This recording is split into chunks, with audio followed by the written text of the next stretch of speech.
Assalamualaikum warahmatullahi wabarakatuh. Apa kabar anak-anak? Bagaimana keadaan kalian hari ini? Semoga kalian dalam keadaan sehat ya. Selamat datang di channel Bapak tentang video pembelajaran IPS SMP. Bapak akan upload video pembelajaran setiap minggunya untuk bisa kalian tonton dan kalian simak. Jangan lupa untuk like, komen, dan subscribe bagi kalian yang belum subscribe, serta isi kolom komentar sebagai bentuk absensi kalian ya. Sebelum memulai pembelajaran hari ini, biasakan kita untuk berdoa terlebih dahulu, agar apa yang kita kerjakan pada hari ini mendapatkan manfaat dan ridho dari Allah Subhanahu wa Ta'ala. Amin. Mari kita mulai pembelajaran hari ini bersama-sama.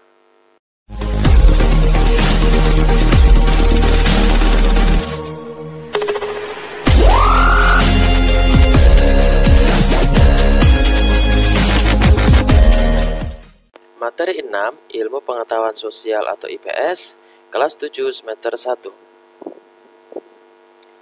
Sumber buku yang dipakai adalah buku siswa IPS SMP, _MTS kelas 7 edisi revisi, halaman 75 sampai dengan halaman 78. Tujuan pembelajaran.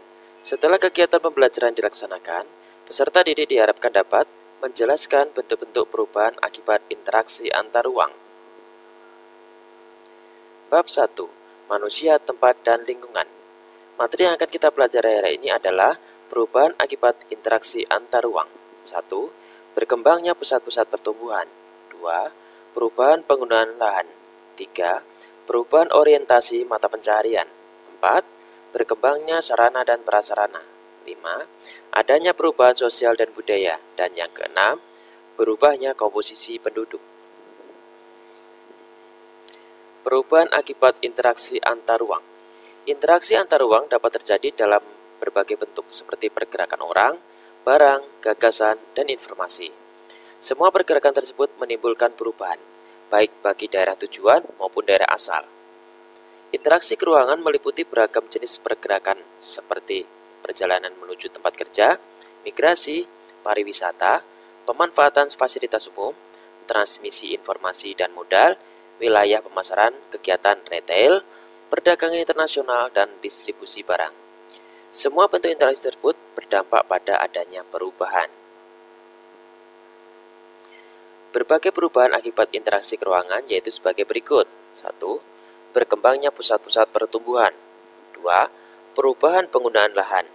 3. Perubahan orientasi mata pencaharian. 4. Berkembangnya sarana dan prasarana. 5. Adanya perubahan sosial dan budaya. Dan yang keenam, berubahnya komposisi penduduk. Berkembangnya pusat-pusat pertumbuhan. Pergerakan orang, barang, dan jasa pada suatu lokasi tertentu akan menimbulkan pemusatan aktivitas manusia pada lokasi tersebut. Pemusatan aktivitas penduduk tersebut kemudian membentuk daerah perkotaan. Daerah perkotaan merupakan pusat pertumbuhan suatu wilayah, karena sebagian besar aktivitas terkonsentrasi di wilayah perkotaan. Perubahan penggunaan lahan. Aktivitas penduduk yang terus meningkat pada akhirnya akan memerlukan lahan untuk menampung aktivitas tersebut. Semakin banyak penduduk yang datang pada suatu kota, akan disertai dengan kebutuhan tempat tinggal. Akibatnya, terjadi alih fungsi lahan dari lahan pertanian menjadi permukiman. Hal yang sama juga terjadi pada industri, perdagangan, jasa, dan lainnya yang memerlukan lahan untuk menampung aktivitasnya. Dengan demikian, terjadinya perubahan penggunaan lahan dari pertanian ke non-pertanian atau permukiman, industri, perdagangan, jasa, dan lainnya. Perubahan orientasi mata pencaharian. Interaksi spasial umumnya terjadi karena adanya kepentingan ekonomi, khususnya berkaitan dengan pekerjaan. Daerah yang menjadi tujuan pergerakan penduduk akan dihuni oleh mereka yang memiliki pekerjaan yang beragam. Jenis pekerjaan juga berkembang karena adanya kebutuhan akan barang dan jasa yang semakin beragam. Orientasi pekerjaan berubah dari yang tadinya berorientasi pada sumber daya alam, khususnya petani, menjadi pekerjaan lainnya. Berkembangnya sarana dan prasarana. Terjadinya pergerakan orang, barang, dan informasi memerlukan sarana dan prasarana. Pembangunan sarana dan prasarana akan semakin meningkat dengan meningkatnya pergerakan tersebut. Kendaraan, jalan, fasilitas umum, pusat-pusat perdagangan, dan lainnya terus bertambah dengan semakin meningkatnya interaksi keruangan. Adanya perubahan sosial dan budaya. Adanya pergerakan penduduk dari suatu tempat ke tempat lainnya akan disertai dengan interaksi sosial. Terjadinya interaksi antar anggota masyarakat tersebut akan disertai pula dengan saling pengaruh terkait dengan norma dan nilai yang dianut oleh masing-masing individu atau kelompok masyarakat.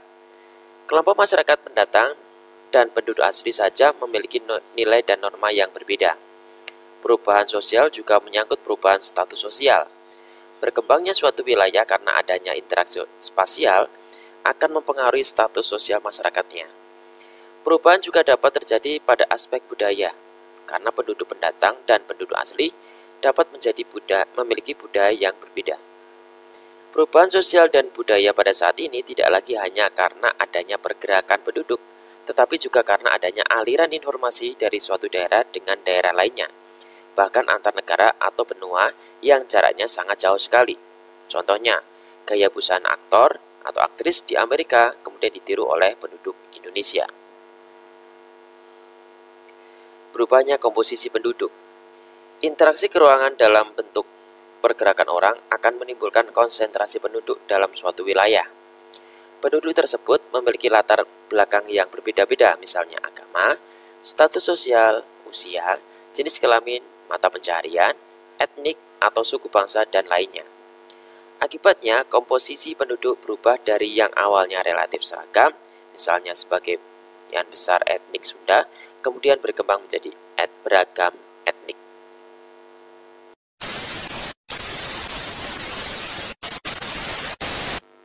Demikian video pembelajaran IPS hari ini, semoga bermanfaat, tetap semangat, jaga kesehatan, tetap patuhi protokol kesehatan pencegahan COVID-19 dengan menerapkan 5M.